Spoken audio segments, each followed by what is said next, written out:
لا الہ الا اللہ لا الہ الا اللہ. السلام علیکم ورحمتہ اللہ وبرکاتہ. معزز سامعین، امید کرتا ہوں کہ آپ اللہ تعالیٰ کے فضل و کرم سے خیر خیریت سے ہوں گے. تو بھائی ہم آج پھر یوسف علیہ السلام کا واقعہ آگے کنٹینیو کرتے ہیں. کہتے ہیں بے گناہ کا قتل انتہائی جرم عظیم ہے. خدا سے ڈرو اور اس بچے کو والد کے پاس پہنچا دیتے ہیں. البتہ اس سے یہ عہد لے لیتے ہیں کہ باپ سے تمہاری کوئی شکایت نہیں کرے گا. جواب میں بھائیوں نے کہا، ہم جانتے ہیں کہ تمہارا کیا مطلب ہے. تم یہ چاہتے ہو کہ باپ کے دل میں اپنا مرتبہ سب سے زیادہ کر لو. اس لیے سن لو، اگر تم نے ہمارے ارادے میں مزاحمت کی تو ہم تمہیں بھی قتل کر دیں گے. یہودا نے دیکھا کہ 9 بھائیوں کے مقابلے میں تنہا کچھ نہیں کر سکتا تو کہا، اچھا اگر تم یہی طے کر چکے ہو کہ اس بچے کو ضائع کرو تو میری بات مانو. یہاں قریب ہی ایک پرانا کنواں ہے جس میں بہت سے جھاڑ نکل آئے ہیں.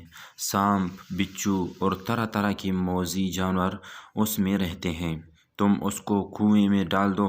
اگر اس کو کسی سانپ وغیرہ نے ڈس کر ختم کر دیا تو تمہاری مراد حاصل ہو جائے گی اور تم اپنے ہاتھ سے اس کا خون بہانے سے بری رہو گے.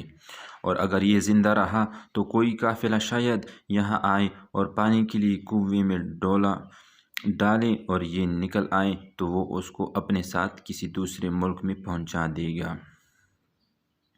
اس صورت میں بھی تمہارا مقصد حاصل ہو جائے گا. چنانچہ اس بھائی کے کہنے پر سب متفق ہو گئے کہ اس کو کنویں کی گہرائی میں ڈال دیں اور انہوں نے حضرت یوسف علیہ السلام کو کنویں میں ڈال دیا. اللہ تعالیٰ نے حضرت یوسف علیہ السلام کی حفاظت فرمائی. پانی میں گرنے کی وجہ سے کوئی چوٹ نہ آئی اور قریب ہی ایک پتھر کی چٹان نکلی ہوئی نظر آئی. صحیح سالم اس پر بیٹھ گئے. بعض روایت میں ہے کہ حضرت جبرائیل علیہ السلام کو حکم ہوا، انہوں نے چٹان پر بٹھا دیا. یہ ساری کارروائی مکمل کرنے کے بعد سارے بھائی روتے ہوئے اپنے باپ کے پاس پہنچے اور حضرت یعقوب علیہ السلام ان کے رونے کی آواز سن کر باہر آئے تو پوچھا، کیا حادثہ ہے؟ کیا تمہاری بکریوں کے گلے میں کسی نے حملہ کیا ہے؟ اور یوسف علیہ السلام کہاں ہیں؟ تو بھائیوں نے کہا، ہم نے آپس میں دوڑ لگائی اور یوسف کو اپنے سامان کے پاس بٹھا دیا. اس دوران میں یوسف علیہ السلام کو بھیڑیا کھا گیا. اور ہم کتنے ہی سچے ہوں آپ کو ہمارا یقین نہیں آئے گا. اور ساتھ ہی بھائیوں نے یہ کام بھی کیا کہ حضرت یوسف علیہ السلام کے کرتے پر جھوٹا خون لگا کر لائے تھے تاکہ والد کو بھیڑیے کے کھانے کا یقین دلائیں.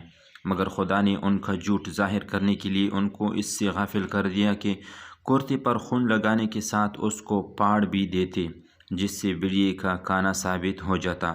انہوں نے صحیح سالم کرتے پر بکری کے بچے کا خون لگا کر باپ کو دھوکے میں ڈالنا چاہا. حضرت یعقوب علیہ السلام نے کرتا صحیح سالم دیکھ کر فرمایا. تو انشاء بھائی اس سے آگے آئندہ ویڈیو میں بیان کروں گا. تب تک آپ اس ویڈیو کو اپنے دوستوں کے ساتھ شیئر کریں اور چینل کو سبسکرائب کریں، بیل آئیکن کو دبائیں تاکہ یہ واقعہ آپ کو پوری کی پوری جو ہے نا وصول ہو جائے. السلام علیکم ورحمتہ اللہ وبرکاتہ.